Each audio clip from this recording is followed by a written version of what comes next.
Good afternoon, everyone. Welcome to this webinar put on by the Global Encryption Coalition. My name is Greg Nojeim. I'm with the Center for Democracy and Technology. We're a Washington, D.C. based organization, and we have a sister organization in Brussels, the Centre for Democracy and Technology. I direct our security and surveillance project, and I sit on the steering committee of the Global Encryption Coalition. The Global Encryption Coalition is the sponsor of today's webinar. It is a 3-year-old organization with about 330 members, and it's steered by 3 organizations: mine, the Center for Democracy and Technology, Global Partners Digital, and the Internet Society. You can find our website at www.globalencryption.org. The Global Encryption Coalition has been pushing back against anti-encryption proposals in areas around the world. Our work includes proposals in Turkey, the EU, India, Brazil, and here in the United Kingdom as well, where we are facing a challenge from the online safety bill. In many of the cases in which governments propose anti-encryption measures, their goals are laudable. And one of the key motivators of some of the anti-encryption proposals is the protection of children against sexual abuse online, which is a goal I think everyone can support, especially advocates that are dedicated to the protection of children. And that's why a report from the Children's Rights International Network and Defend Digital Me caught our attention. The report is called Privacy and Protection, a Children's Rights Approach to Encryption. I'm going to drop a link to the report into the chat. Actually, I think I'm going to be asking Jamal, who is running the show here, to drop that link into the chat, because I'm not sure I can get it to everyone. But let me go ahead and do that right now. And what was interesting about the report was that it's coming from child rights groups focusing on the protection of children. And it included a really thoughtful, balanced look at the contentious debate about encryption. And it looks at that debate through the lens of children's rights and suggests a path forward for lawmakers. That's new, that's interesting, that's groundbreaking, and it's timely as well, given the advance of the online safety bill in Parliament right now. So we thought to bring together the authors of the report and some members of the Global Encryption Coalition who are involved in the debate on the online safety bill. I'm going to introduce them to you briefly and then turn to them for their comments. After each has a chance to speak with me about their concerns, we're going to open the discussion up for your questions and comments. And there are 3 ways to submit your questions and comments. You can email them to questions@cdt.org. You can tweet them to #CDT questions. Or if you're watching this on Zoom, you can put them in the Q&A function at the bottom of your screen. We are on the record, we are recording, we are live streaming at CDT, and the Internet Society is doing it as well. And let's get into our program, and let me introduce you to our speakers. First up will be Diana Gheorghiu, a legal and policy officer of the Child Rights International Network. It's a think tank that's focusing on the rights of children. Her specialty is exploring the intersection of law, technology, business, and human rights. Caroline Wilson-Palau is the legal director and general counsel of Privacy International. She leads the legal strategy at PI and it has been working for 33 years to protect democracy, promote dignity, and demand accountability from institutions that breach the public trust. Jen Person is the director and founder of Defend Digital Me. It focuses on protecting the privacy of children and has a special focus on the surveillance of students and how surveillance can impact those students. June Pang is the Policy and Campaigns Officer at Liberty, and her focus is on protest, policing, surveillance tech, data privacy, migrants' rights, and importantly, the online safety bill. As I said, I'll be engaging each of our speakers for a few minutes, and then we'll open the door to your questions. With that approach, with that brief introduction, maybe a little longer than I had hoped it would be, let's turn to Diana from CRIN, the Children's Rights International Network. And let's talk, Diana, about the paper that you all have issued, you and Defend Digital Me. The paper is called Privacy and Protection, a Children's Rights Approach to Encryption. And it looks at encryption through the lens of the rights of children.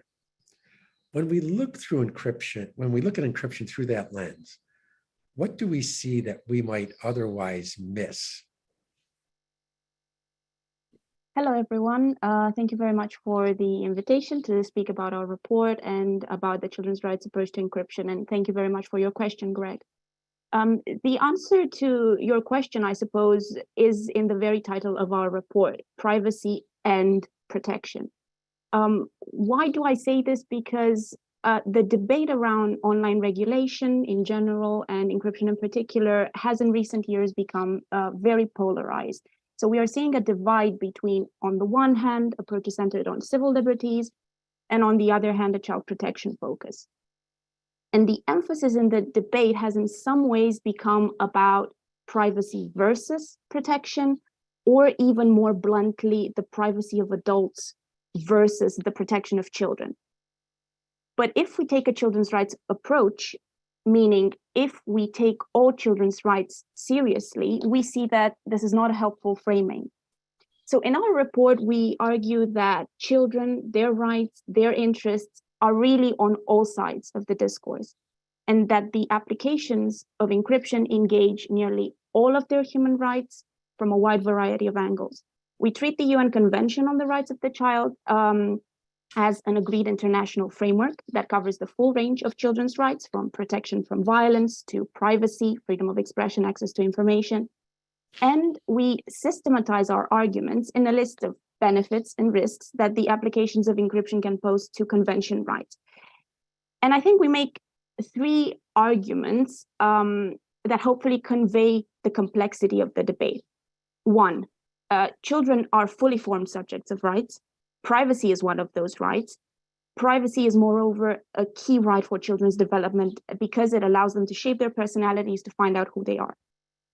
Two, privacy versus protection is a false dilemma. It's simply not the case that encryption poses only benefits for privacy and only risks for the protection of children. So to give you some examples, encrypted channels can be used to circulate, as we know, child sexual abuse material, and this violates the privacy of victims.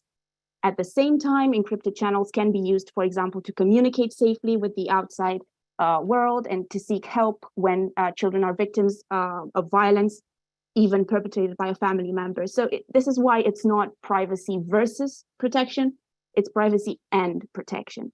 And actually, even privacy and protection might feel reductive, because in our analysis, we show that encryption engages not only children's right to privacy and protection from violence, but also, among others, non-discrimination, the right to life, freedom of thought, conscience, and religion, the right to health, and even the protection of children affected by armed conflict.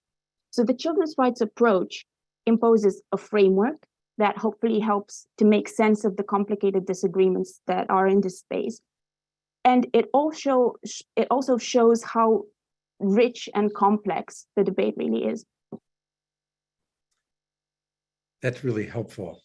And I read the report, and one of the things I like about the report is the way it tells stories. It lays out 12 scenarios in which encryption is important to a child because that child is particularly vulnerable. Could you talk about some of those scenarios that you've laid out in the report, and why in some contexts encryption is particularly important for some children? Thank you. Yes, so I think we included the scenarios because we wanted to open up the discussion beyond this paradigm, privacy versus protection that I mentioned. And as you said, it's by means of examples, it's in an accessible way, and it's really meant to show that the impact of encryption, whether positive or negative, varies significantly depending on children's backgrounds, their needs, their identities, and children's rights approach to encryption must engage with these issues, must include specific experiences of children from disadvantaged or marginalized communities. And these stories, I think, are also important in order to showcase an aspect that has received less attention in the debate, which is children's agency, their ability to make decisions, to exercise their rights in a whole range of settings in relations to others.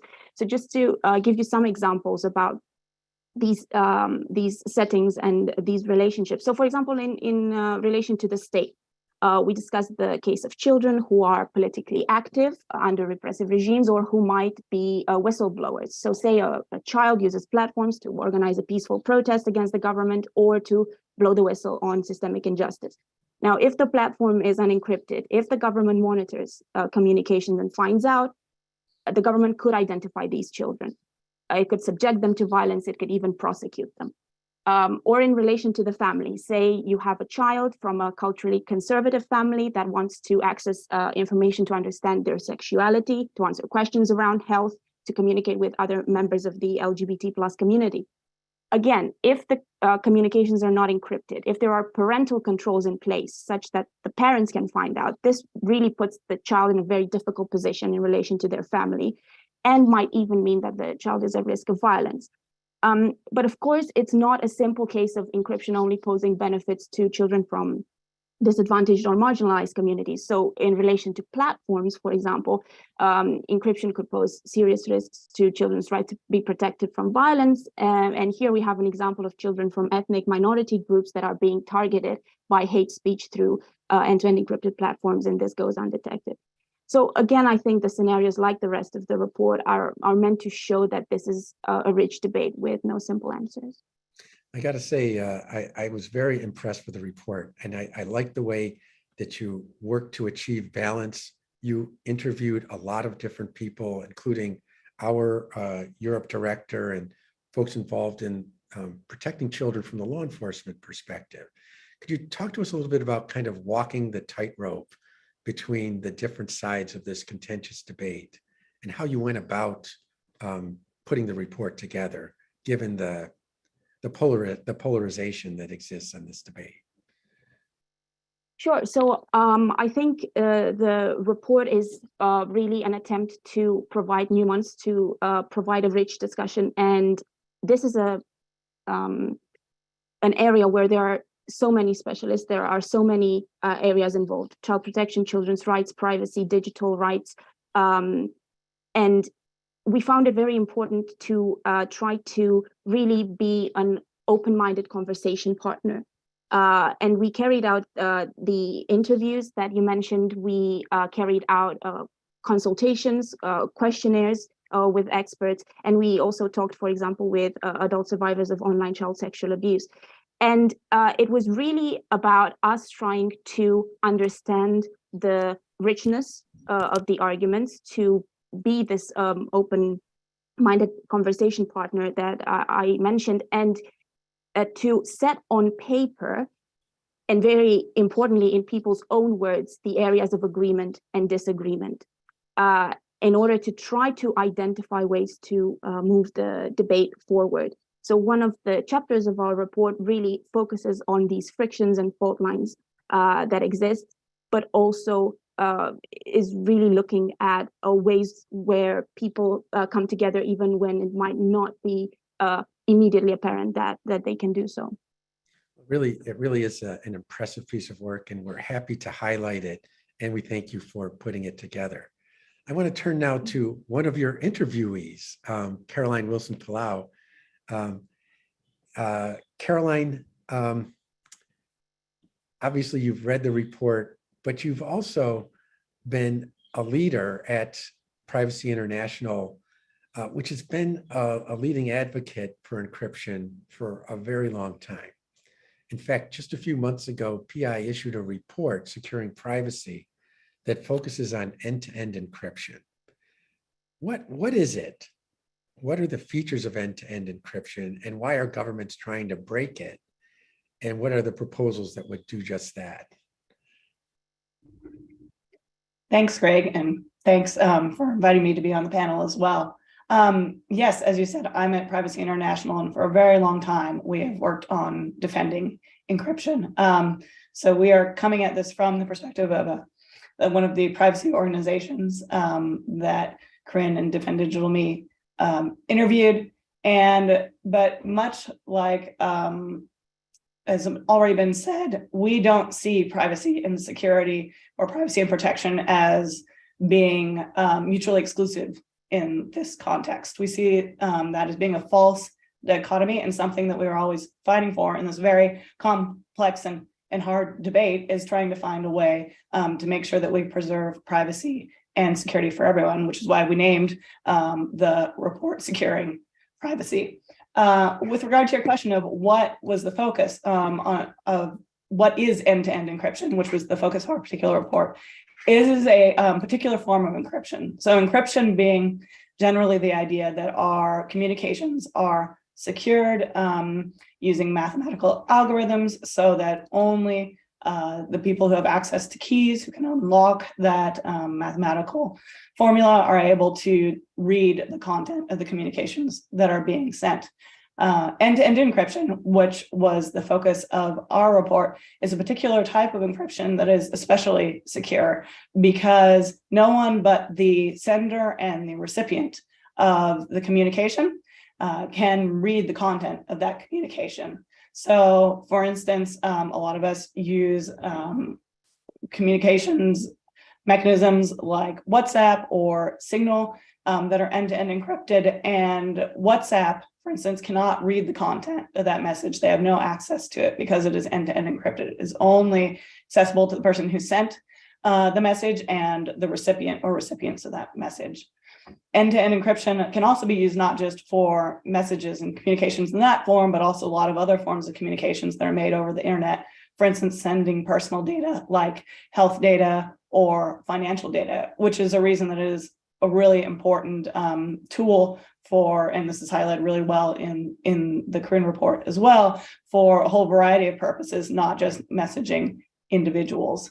But one of the reasons we are so supportive of it is we think that for individuals, it is particularly important for the development of their dignity and their autonomy and so many other purposes besides just protecting their privacy. So why are governments trying to break end-to-end encryption? Well, it's because of this idea that with end-to-end encryption, the company that is facilitating the communication, in particular, we're talking about messaging, no longer has access to that content of the communication. And right now, in the status quo in a lot of the big technology companies that we use to communicate, they have access to the content of our communications because they're in the middle of them.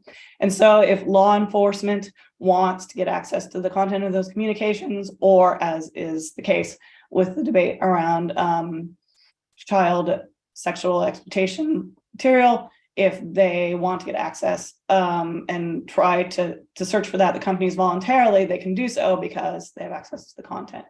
But with end-to-end encryption, the companies no longer have that access, which means that it is harder for law enforcement to request that or to search, especially in bulk, the content of these communications that are being sent.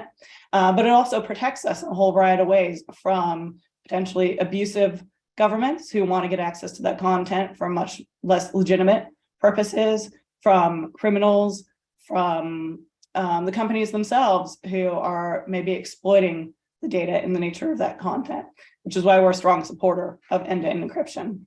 So what have governments been doing to try to work around this increasing deployment of end-to-end encryption, which has been happening, especially more and more since Edward Snowden and the revelation that there was a lot of mass surveillance happening at the government level trying to get access to all of these communications. And Some of those proposals that have been on the table for years, and they tend to vary, but include, for instance, since there's this mathematical formula that's used to encrypt the communications, you can have these keys, including potentially a master key to decrypt the communications. And so at times governments have sought to have one of these master keys to decrypt all the encrypted communications. Or more recently, there have been proposals where the communication is a message between people or multiple recipients, to have an invisible user that the government could force a company to put into that communication. So then that invisible user could potentially be someone from law enforcement to listen in and get access to the content communication. Or perhaps maybe most relevant to our debate today is a new form of filtering, not looking at the communication while it's in transit, so in the middle, but instead at the communication before it's sent or after it's received on the ends of that end-to-end encrypted communication.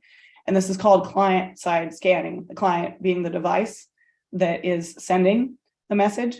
And there are a whole host of things that can be done there. A lot of the proposals are around sort of having filters to try to detect potentially problematic content that is being sent in that context.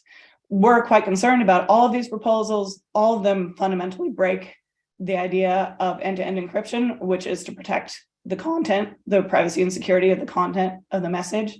Client-side scanning also has a lot of potentially bad applications because of the potential to go, what type of content could be scanned for, even blocked or censored with the client-side scanning, and it may go far beyond CSAM or abusive child exploitation material.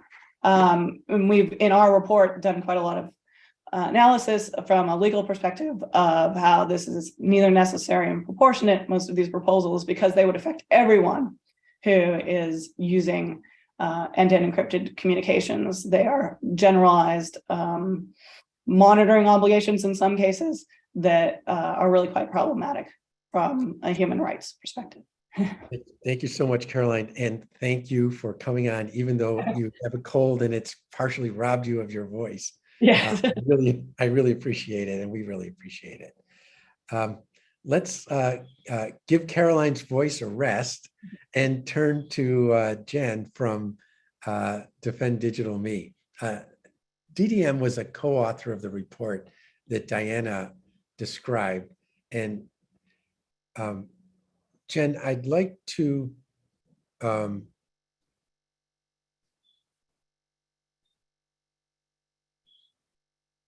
sorry. I'd like to turn to relating that report to the online safety bill that's now pending in Parliament. There's a lot in that bill, but could you give us kind of a bird's eye view of the legislation and tell us about how it could impact encryption and the rights of children? Sure, thank you, Greg.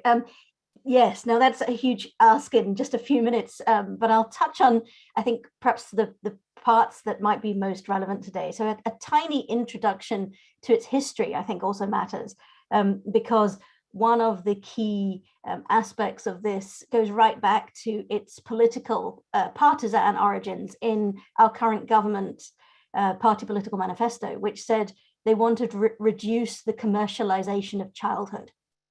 Now, that was way back in 2010. And this idea has been formulated and reformulated going through for over a decade until we got to the sort of 2017 Green Paper and 2019 White Paper around what was then the online safety bill, and then got reworded to be about online harms.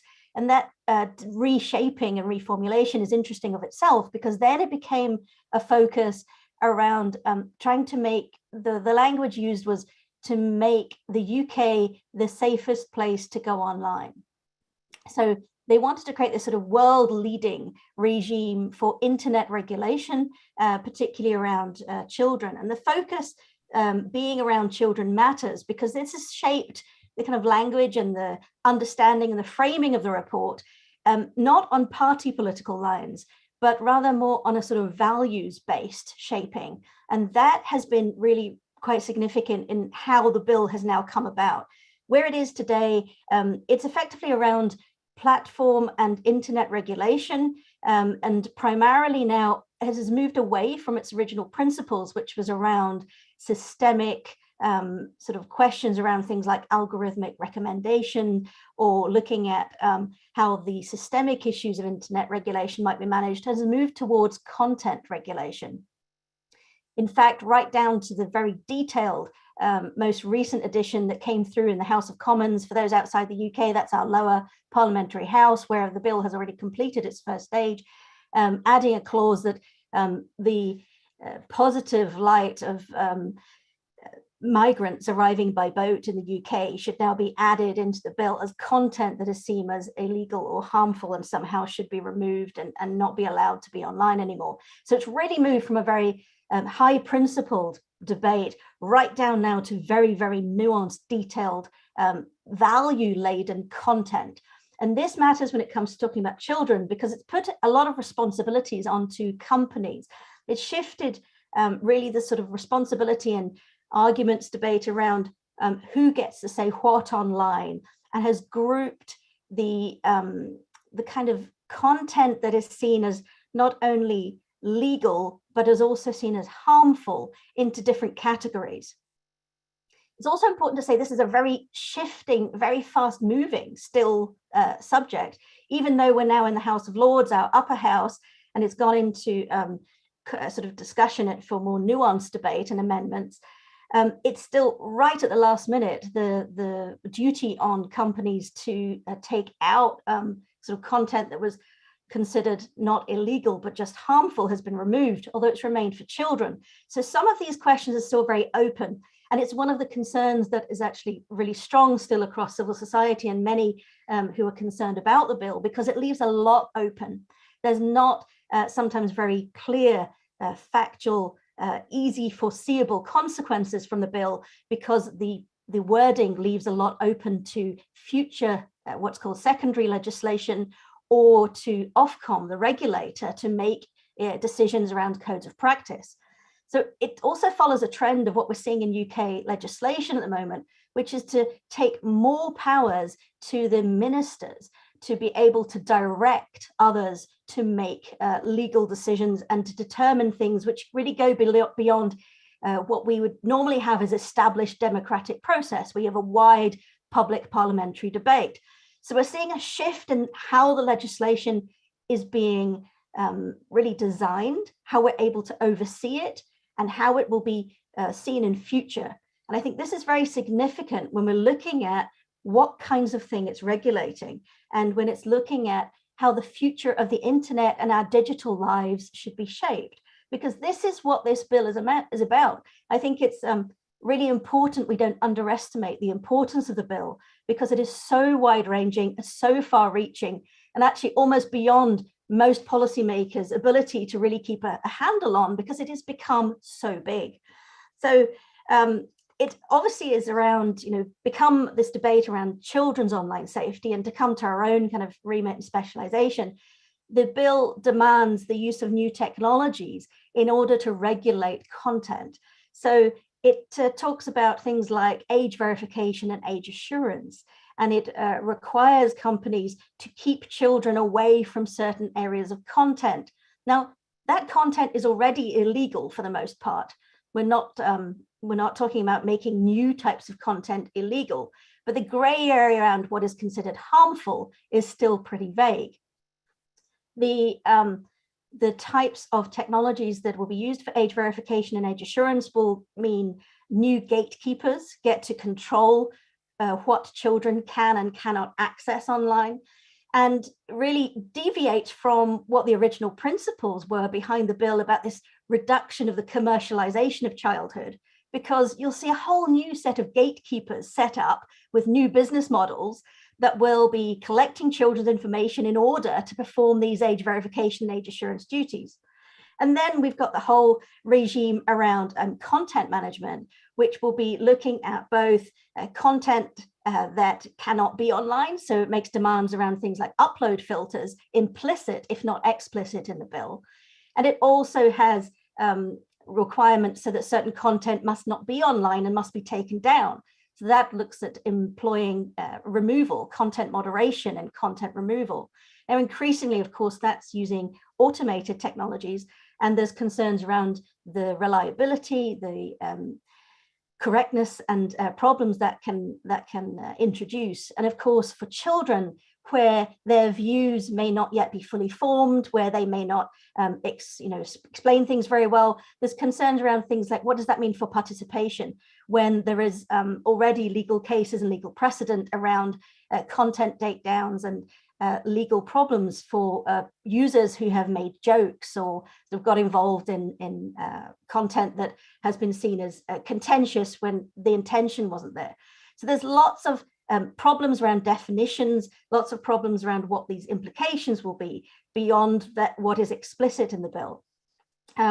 There's a lot of concern around things for the interception of content in both public and private messaging. And this is perhaps John will come on to speak to a bit more. This, of course, is where it touches on then the area of encryption and safe communications that Diana outlined so well. And surprisingly, in a bill which has been stated as being all about protecting children, there's been no child rights impact assessment of the bill at all. So we're not able to really explain well to policymakers in a carefully thought out approach, as Diana outlined, the full range of rights that are affected by the outcomes of the bill and the regulation. So some of these key implications will go beyond what is explicit in the wording of the bill. There will be a chilling effect. We're very concerned about the children's participation and autonomy and agency when it requires parental oversight and parental use of age verification, age assurance tools, and even those types of tools that don't work very well, where children are able to work around them, actually being forced into perhaps more dangerous parts of the internet because they're trying to avoid these tools, or being excluded from areas where they need to access information, particularly for teenagers developing things like sexual information about sexual development, areas which may be contrary to what their parents would be supportive of them to access in perhaps culturally conservative households. So there's lots of questions about the impacts for children, the lack of clarity, age verification, age assurance, content takedown, and participation. But the really, I think the sort of the crux of what the bill really is aiming to do versus what it will actually do in practice is something that I think we all need to take much greater regard of, is the implications for the international implications when we end up with these domestic sort of what we would call a splinter net type approach of taking domestic regulation, looking at extraterritoriality is very unclear in some of this approach. What will it have for providers outside of the UK? What does it mean for participation when the internet doesn't have borders in the same way that our geography might have? And the changing position of the UK post-Brexit has meant that we're left without some of the protections that we had around communications in European law, and we're now exposed to fewer protections for private communications and that content we put online. It's interesting because UK citizens have fewer protections. UK government imposes duties on providers that are global because of those fewer protections, and the consequences can be global because of that, because the providers are global. And once they do it for the UK, they're going to be asked to do it everywhere. It's very troubling. That's one of the reasons why we're focused at the Global Encryption Coalition on the online safety bill. And we're going to dig a little deeper into the online safety bill with June in just a second. But before we do that, I want to remind people to get their questions in. And you can get your questions in 3 ways, as I said. You can email them to questions@cdt.org. You can tweet them to #CDT questions, or you can, if you're watching on Zoom, enter them into the Q&A function at the bottom of your screen. June, you're up next. And again, I want to dig a little deeper into the online safety bill. And Liberty did a really good briefing paper on the bill. And as it says, as you say in the briefing paper, the OSB imposes a duty on private messaging services and public services to ensure that users aren't exposed to unlawful content like child sexual abuse and exploitation material. What are you, Liberty, and the other privacy groups asking Lords to do to ensure that compliance with this duty doesn't compromise encryption? And how's it going in this very difficult political environment?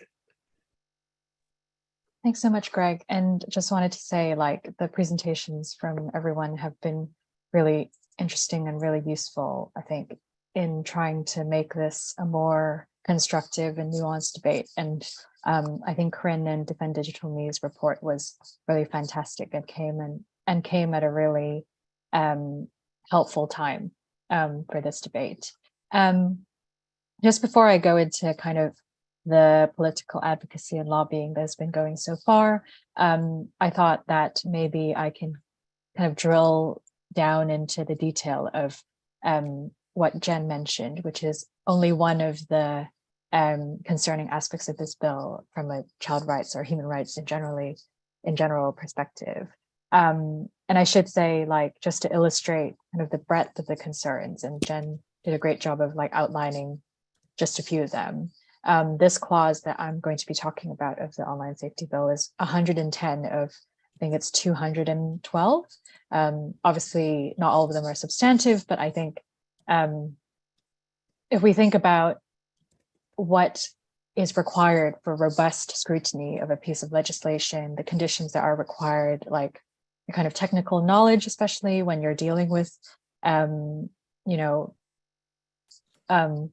legislation that might have such a, specific impact and is so dependent on the existing capabilities of private companies, technical capabilities.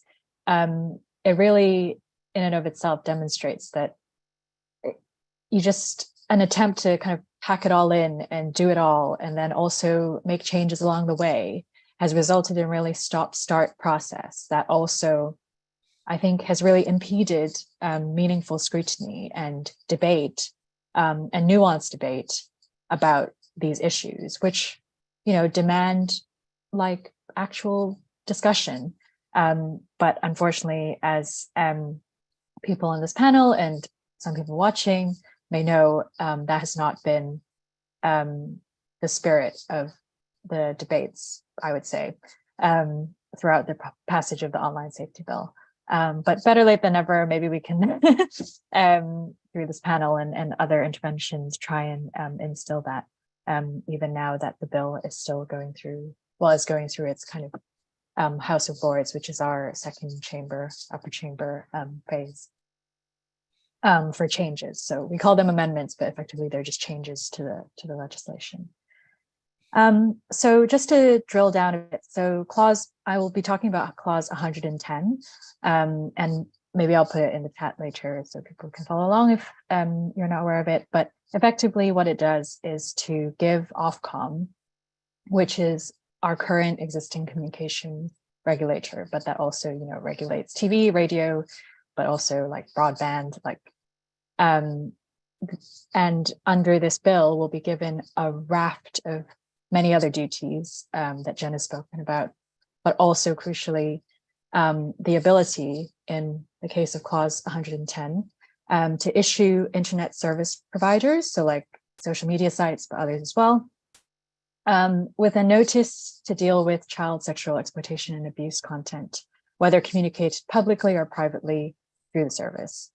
And this notice could require providers to use accredited technologies, in quotes, to identify and take down this child sexual exploitation and abuse content, or CSEA content. And this technology is defined as like content moderation technology, which will seek out, identify the content, intercept it, and then remove it. And in terms of how the technology, like the specifications of the technology, that's to be determined by the Secretary of, to be determined by the Secretary of State, sorry, and then which must be then approved by, sorry, will be suggested by Ofcom and then approved by the Secretary of State. So there is kind of a level at which the government will be able to kind of approve the level of specification or the kind of specification that this technology can will be required to reach. And then at some point within the bill's passage in the lower house, and also this was kind of interrupted by various political events in the last year in the UK,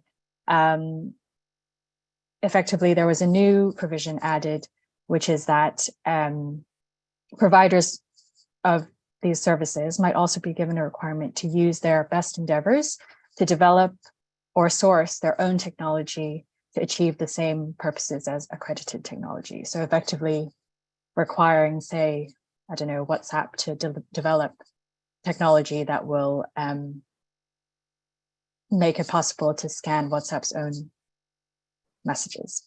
How can that be though? How can that be though? Because WhatsApp is offering an end-to-end encrypted service. And so how can it be the case that they could be ordered to find content that by definition they can't find because the service is encrypted end-to-end? How are the members of parliament grappling with that question? That's a really good question.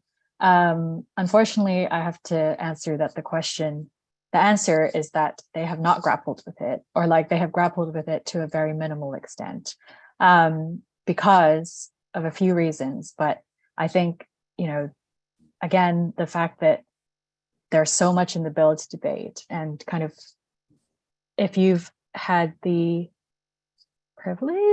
pleasure, I don't know, whatever you want to say, if you've listened to any of the debates, it's a little bit of an exercise in government by anecdote or legislation by anecdote, whereby every parliamentarian seems to take up their own pet issue and try and, you know, make a case for it in a legislation that is already kind of bursting at the seams. But on this issue in particular, and I think Diana's exposition and outlining of that dichotomy between privacy and protection has really dominated the discussion on this aspect in particular, to the extent that from a lobbying and advocacy perspective, we even try and avoid using the word encryption, because instead we've been trying to focus on private messaging. And also the other aspect of what I have wanted to touch on is the kind of wider implications of this. And it's really great to be on a panel with Caroline, because I think the kind of other rights concerned with this legislation, apart from obviously the intertwined nature of encryption and the right to privacy and the right to freedom of expression and all the other rights which the right to privacy enables, especially for people who may face other obstacles to that, you know, structural oppression, or in this case, in this webinar, like children from different backgrounds who may face other obstacles to accessing their rights. There's also like a really significant effect of the bill that so far has not had as much tension, which is the way it kind of enables mass surveillance from the back door. And Liberty and Privacy International recently had a brilliant victory in our kind of investigatory powers tribunal. So that's kind of the tribunal that's set up to deal with issues of national security, whereby effectively serious wrongdoing was found by our security service about kind of the ways that they were undertaking their mass surveillance powers. And without going into the detail of this, I think it's really, if we draw an analogy, obviously they're not exactly the same and the enabling powers are different. And there are many different safeguards in that piece of legislation that we won on, or we were challenging the use of, the Investigatory Powers Act. By analogy, the Online Safety Bill provides for much fewer safeguards. It responsibilizes a whole new regulator effectively, because Ofcom will be given all these new powers and have to train all of its staff in order to, well, recruit and then train all of its staff to be able to do this. And then it will be required to do this incredibly difficult, sensitive exercise of trying to balance different rights, if it does do so, in, you know, assessments of whether requiring technology companies to kind of scan people's private messages, whether that's a proportionate exercise. And if even our security services can't be relied on to do it in a way that, you know, protects people's rights, and obviously we also argued that it shouldn't be the case that they should be able to do that, but even if a security service can't do that, then how is a newly responsibilized regulatory body going to be able to do that? And I think that's a really good point. It does seem to me like they're giving an awful lot of responsibility to Ofcom, and it's going to be put in a difficult position.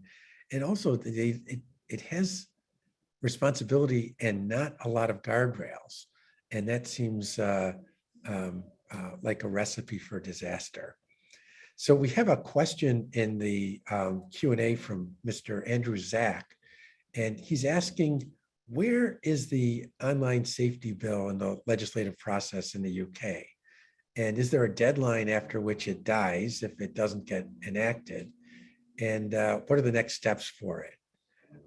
Who'd like to step up for that one? I can respond. Thank you. I'll keep it short. But so it's currently going through what's called committee stage in the House of Lords, which is when changes will be debated. And then we can expect that in the Lords, and we've already seen actually, as of yesterday, the Liberal Democrats, which is a party, have tabled an amendment that we're supporting to exclude private messaging from clause 110, which is really great. And we hope that there will be cross-party support for this amendment moving forward. I think the question about the deadline is interesting because basically, usually the end of the legislative session would be kind of in March, April time. But actually, last year, the government has extended the parliamentary session so that it will continue until, I think it's October or November. And because of the kind of many iterations the bill has gone through, if it doesn't pass by then it will fall. But effectively, you know, you can draw your own conclusions. There are many different legislative plans that the government is passing at the same time. But yeah, I think it's obviously, this bill will be probably one of its main priorities, given how long it's taken so far already. So after it goes through Lords and the amendment process that you described, then what happens to the bill? So any amendments that the Lords vote through, if the government doesn't accept them, then they have to go back to the Commons for a process called ping pong. Effectively, it ping pongs between the houses until a compromise is reached, or the government wins. We have another question, this from Emma, and the question goes to the duty of care that the online safety bill imposes. And the question is, does the duty of care pertain to categories of content within recommender algorithms? These are algorithms that recommend different types of content to people. And if it does, what's anyone in the group's perspective on that issue in particular. Caroline, that might be up your alley. So if you could take a drink of water and then give us a little your perspective on that, we'd appreciate it. So I may need a little help on this one because I'm not as aware of that particular detail of the bill actually, and I don't know if Jen or June know with regard to the recommender algorithms, or if it's just a more generic duty of care with regard to the content that is online. Do you know that is going to be allowed to be on the services? No. I think the bill has a generic duty of care. Yeah, I think it is generic. But to the extent that it does, I mean, just generally, and taking this question in a slightly different direction, I wanted to go back to your point, Greg, which I thought of when I saw this question about the impact that this bill is going to have globally. So to the extent that there are rules and duty of care being placed on these global service providers with regard to what content can be put on the service or what content has to be searched for, particularly when it comes to encryption, to the extent there's a general monitoring duty being imposed, it means that these companies will have to build tools that no matter how well the law, the online safety bill tries to construct a mechanism whereby the duty of care is strong, it's very limited, it's not trying to impact freedom of expression that much, for instance, many other countries could then ask for access to these tools, and those countries may have much less noble intentions and may intend to impose forms of content restrictions or censorship, or to persecute people by the type of content that they are seeking, particularly through client-side scanning of end-to-end encrypted communications. And so I think that is sort of a larger perspective on the online safety bill, is that no matter how strong the safeguards are, and as has already been well pointed out, they're not necessarily that strong as they are. This could have global ramifications that I think are not being well considered at the moment.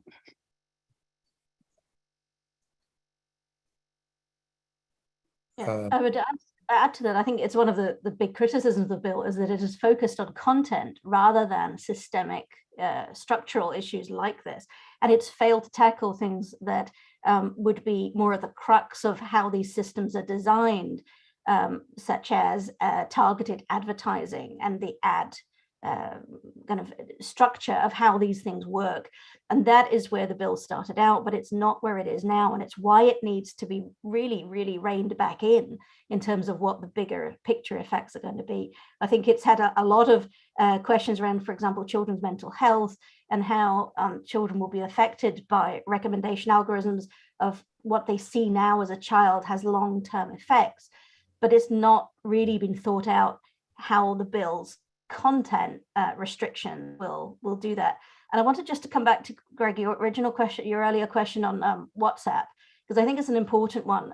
You have to think back to sort of 2020 when our Home Office minister wrote an international letter, and she opened this up to international signatories that really said, on the one hand, we support encryption, but on the other hand, we want nobody to have encryption because we think it makes the world less safe. And so there's this dichotomy between the government's position that is in this bill, but is not being properly debated. And the crux of it is really being able to access things like WhatsApp. And so if the bill goes through as it is, the duty is not explicit, but it is in there to be able to access all content at the direction of Ofcom. And so that will mean private content if it is accessible. And if it's not accessible, you're going to have directors liable for not being able to get into it at the direction of Ofcom or the Home Secretary. So it's a really complex spaghetti network at the moment of liability and accountability. But I think it's really telling that letter at the moment was updated in January this year. It's been out there for 3 years. It's only signed by 10 signatories.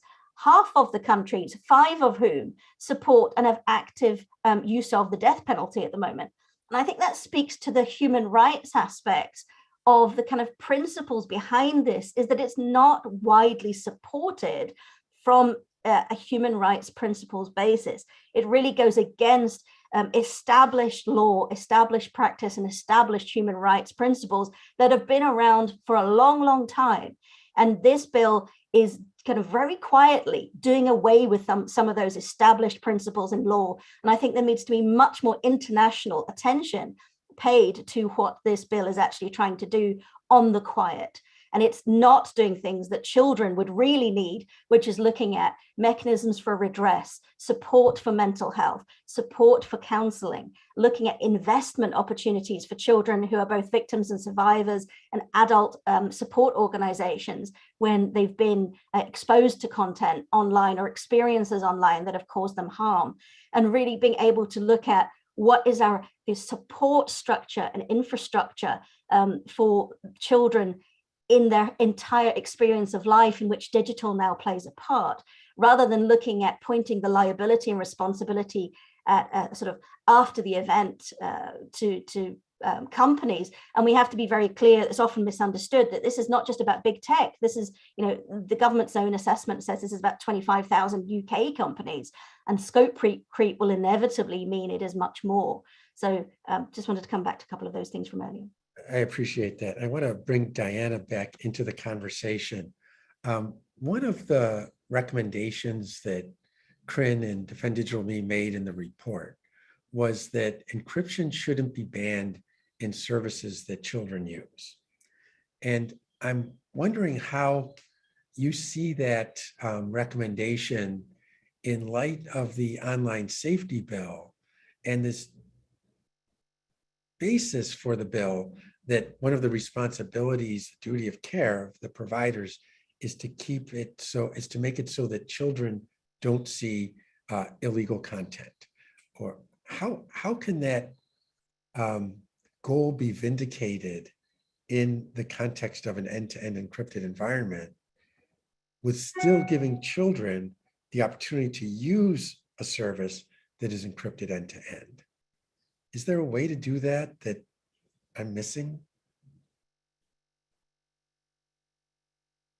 Thank you, Greg. So I think the principle that you are referring to is this idea that there should be no generalized ban on encryption for children. So I think the word generalized there is quite important, because what we look at is really the idea of proportionality, necessity and proportionality. So we take a children's rights approach. So we look at issues from this idea of rights, which could be limited under certain principles like legality, necessity, proportionality. So the idea, the principle that we are putting in our report is about the generalized ban on encryption for children. So the idea that perhaps has been vehiculated that under 18s should never be able to use encrypted services. So we think that this would leave them vulnerable to a wide range of exploitation and abuse, and that this really requires the regulation of applications of encryption. Now, to go back to your question of how this relates to the online safety bill and how could these two ideas be compatible, I think the problem with the online, one of the concerns that we have with the online safety bill is what some of you have also mentioned, is this idea of how many things are left implicit and how many things are not debated properly. So we say that there should be no generalized ban on encryption for children. We say that it is possible to regulate the applications of encryption, but that this must be consistent with children's rights. And this is where we go into ideas of rights that can be restricted based on specific principles. So this is the kind of discussion that we really haven't had. So for example, in terms of things like client-side scanning, it is important, I think, to recognize that this is a tool that child protection advocates are hopeful for, are excited about. And because they see it as a solution to their problems. At the same time, in the report, we highlight some of the issues that this poses, and we say that there is no technological silver bullet. This is really a series of trade-offs, and I think this is where the conversation should be placed in this space around rights and principles and what are legitimate restrictions of rights. But the problem is that we don't see it with the online safety bill, for example. Thank you very much. We're at the hour, but I wanted to pause and see if there was any other comments that any of the panelists would like to make before we conclude the event. Was there anything that anybody said that you'd like to respond to or comment on? If I may, Greg, I would ask just to come back to something we didn't really expand on earlier, which is that these technologies that are seen as solutions are not one size fits all. And too often people are talking about a technology which is not adequately suitable for what they want the solution to be. And everybody wants to have safe experiences for children online and protect children online, but it can't be at the expense of every other right that they have. And we've seen, for example, even CDT has brought out a report last year, Hidden Harms, talking about digital safety technology for children. These technologies are really, children have been the canary in the coal mine for a lot of these content moderation, filtering, and blocking tools. And they almost do exactly the kinds of the topics that they filter and block children from access are almost mirrored exactly in what was in the online safety white paper in 2019 by content, what was considered legal but harmful. So the direction of travel is to go towards these types of filtering and content moderation, which children have been exposed to in the UK in schools for several years. And there is no transparency around their error rates, how many times false positives are flagged, how many times children try and access something that is blocked, and then they are profiled for having an interest in extremism or terrorism, for example, under our UK prevent duty. There's no indications of how many children have been flagged as potential, as at suicide risk when they've been looking at things like, walks on cliffs. These are real case studies we've had teachers come to us about, and concerns that the technology companies then have no oversight because the companies determine what is used to flag in their algorithms, in these automatic AI technologies, what is blocked and what is searched for and what is profiled about children. And so without any oversight of the company's activities, then these companies become the gatekeepers and also the sort of profilers of children in ways that we just don't see. And these data are then being exported to all sorts of countries where the companies are based. So I think if we're going towards a world in which we automatically identify content as bad content that people should not access, we have to be very, very acutely aware that the scope creep is what has already happened to children in UK safety tech, which is then that individuals are profiled for having wanted to access that content. And what that means is then building up, not only, taking down content and taking that content offline, but taking people in special interest and maybe, what happens next to individuals. So I think that is real in the case studies we've already seen today. For example, Hidden Harms, the CDT report identified 13% of, they think 13% of people asked in that survey had knew of somebody who was LGBTQ had been outed by the use of that technology. So other people knowing what you've been searching for or what you're interested in, your behavior online, has real world implications offline. I think that's not been properly assessed for children at all in these use of these proactive monitoring technologies and behavioral monitoring technologies.